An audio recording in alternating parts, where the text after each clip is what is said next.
On en vient à ce phénomène répandu dans les écoles et qui, dans les plus graves cas, peuvent conduire au suicide. Il s'agit du harcèlement scolaire. 4000 mineurs harcelés se suicident chaque année en France.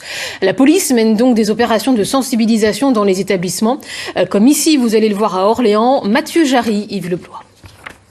Vous m'avez parlé du harcèlement physique, vous m'avez parlé du harcèlement moral, mais est-ce que vous connaissez les deux autres grands types de harcèlement? Définition, identification des différentes formes de harcèlement, point de départ de l'intervention du major Mignonneau devant des élèves de seconde, déjà bien au fait du phénomène et qui ne voient pas forcément l'intérêt de la séance.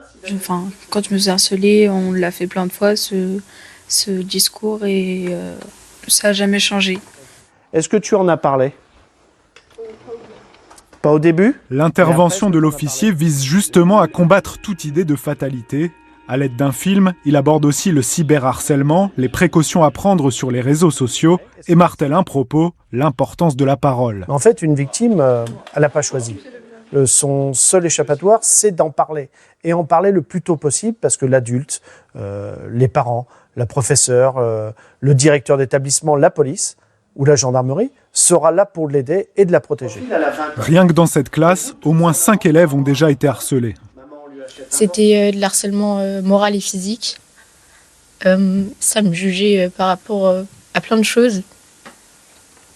Et est-ce que s'il y avait eu ces séances, par exemple, au collège, tu penses que ça aurait pu être utile? Oui, énormément.